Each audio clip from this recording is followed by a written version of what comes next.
はい、皆さんこんにちは、かっちゃんでーす。とろたみゃ。ということで、今日は卵でメインになるおかず、とろたまシリーズということで、麻婆豆腐の豆腐の部分を卵に変えたとろっとろの卵と麻婆あんが美味しいとろたま麻婆を作っていきたいと思います。それでは早速作っていきましょう。水 150ml に醤油小さじ2、味噌小さじ2、砂糖小さじ2、ガラスープの素小さじ1、片栗粉小さじ1を合わせておきます。長ネギ10センチほどはみじん切りします。ボウルに卵3個、マヨネーズ大さじ1を入れ、卵を溶きほぐし混ぜ合わせます。卵を溶きほぐしたら、フライパンにごま油小さじ2を入れて中火で熱します。ではフライパンと油が温まったら、溶き卵をフライパンに流し入れ、フライパンの縁から卵が固まってくるので、固まった部分を中央に寄せて、固まってない溶き卵を空いたスペースに流し入れながら、全体が半熟程度になるまで加熱します。では半熟程度まで加熱したら、卵を一度ボウルに取り出して、豚ミンチ 80g、刻んだネギ、おろしにんにく小さじ1を入れ炒めます。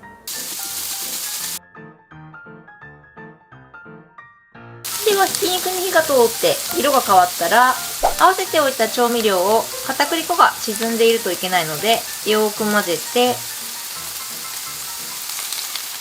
フライパンに流し入れ、とろみがつくまで加熱します。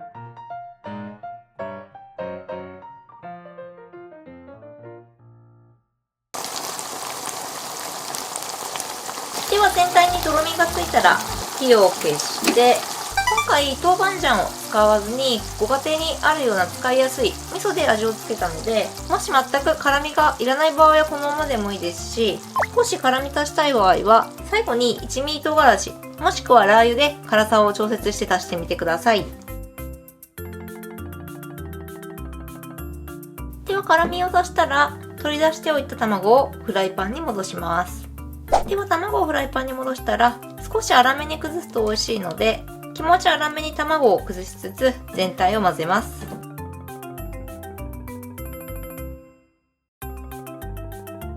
では卵を崩して混ぜたら完成なので、あとはお皿に盛り付けましょ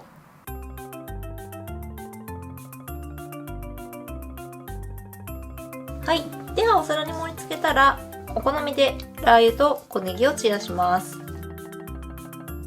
OK。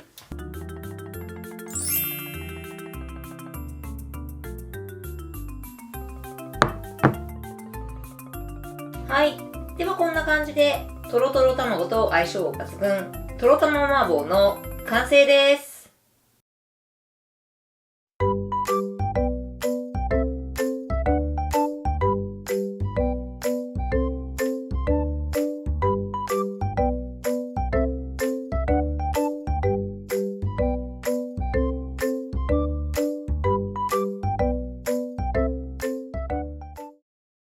はい。じゃあ今こんな感じにできました。はい。では今回は、とろとろの卵と麻婆あんが美味しい、とろたま麻婆を作ってみました。それでは、本日は、ほろ酔い、レモンみかんで乾杯。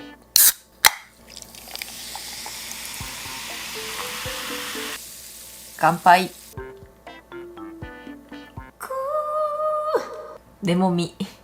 じゃあ早速いただきましょう。最近よくこのとろたまシリーズ、いろんなものを作ってるんですけど、今回は麻婆豆腐の豆腐を卵に変えたとろたま麻婆を作ってみました。じゃあこのとろっとろの卵とたっぷりのあんをよく絡めて食べてみてください。じゃあまずこのままでいただきます。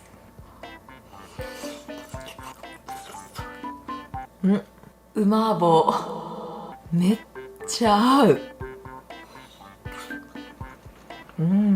毎度おなじみ、卵はあらかじめ加熱して半熟状態で取り出しておくことで、最後はこの麻婆あんと和える時も火を消しているので、卵が硬くならずにとろっとした食感に仕上がり、つなぎにマヨネーズを入れることで、卵に下味がつきつつ、ふわっとろっとした食感に仕上がります。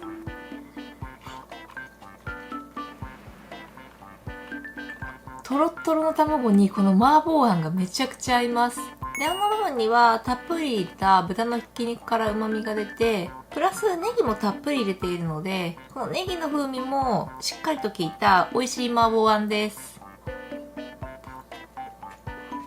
で、味付けには、麻婆豆腐って、豆板醤を使うことが、結構多いかと思うんですけど、私なんかレシピでもよく豆板醤をね、使わずに作ることが多いんですけど、それって結構豆板醤って使う料理が限られていて、冷蔵庫になかったりとか、私は辛いもの好きなんですけど、両親があまり辛いものが得意ではないので、あんまり豆板醤を使わないんですけど、味噌プラス一味唐辛子やラー油で辛みを調節することで、豆板醤を使わなくても本格的に美味しい麻婆味に仕上がります。最後、辛みの部分をラー油や一味唐辛子で調節して作れるので、お好みで辛さを調節して美味しく食べれるレシピになってます。じゃあもう最近毎度出てくる米。いやもう米いいよね。なんか結構ほんと味がしっかりあるので、まずこれだけでお酒飲んで締めに米で締めるみたいな。一石二鳥麻婆ですね。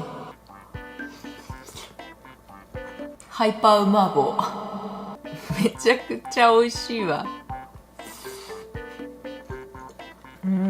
で、卵にしっかり絡みつくようにソースも多めの分量にしてあって、あとこのトロットロの卵はご飯にも合いますし、この麻婆あんの味付けめちゃくちゃご飯に合います。なんか麻婆天津飯ではないんですけど、そのままで食べてもこうやってご飯の上に乗せても美味しく食べれて、で今回も少ないひき肉、あとはネギで、ほとんどねメイン卵のレシピではあるんですけど、これをメインにドンと食卓に出せるようなボリューム満点の美味しいレシピになってます。いや、めっちゃご飯に合いますわ、これ。ほんとめっちゃご飯に乗せると美味しい。もう皆さん作る際のご飯必須で大抵ぜひ作ってみてください。